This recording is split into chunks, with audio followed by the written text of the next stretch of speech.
Derek Carr has no plans to extend the February 15 deadline in his contract that triggers $40.4 million in future guaranteed money to help facilitate a trade from Las Vegas. "I don't think that would be best for me," Carr said Thursday from the Pro Bowl games, via the Associated Press. The February 15 deadline marks the date in which $40.4 million in injury guarantees become fully guaranteed.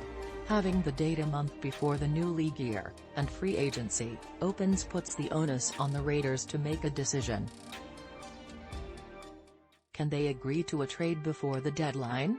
Do they cut Carr before the deadline to avoid those guarantees?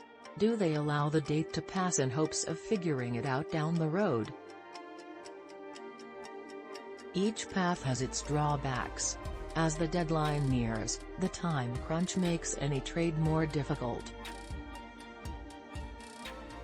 Carr, who owns a no-trade clause, confirmed that Vegas has not allowed the QB's representatives permission to speak to other clubs, presuming any trade partner would want to adjust his contract. That'll be a necessary step at some point.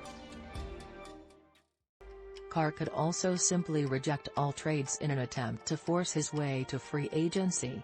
Given that any trade agreement can't be consummated until March 15, the Raiders would also have to trust any partner wouldn't renege on the pact. That's one key reason Carr not extending the trigger date is critical. Cutting Carr avoids the big guarantees but also means Vegas would get nothing in return for the QB leaving. Squatting on his rights in an attempt to see what shakes out down the road is a $40 million gamble of his own. Carr told NFL Network's Cameron Wolfe that he's still going through all the scenarios. "I'm just being patient," he said.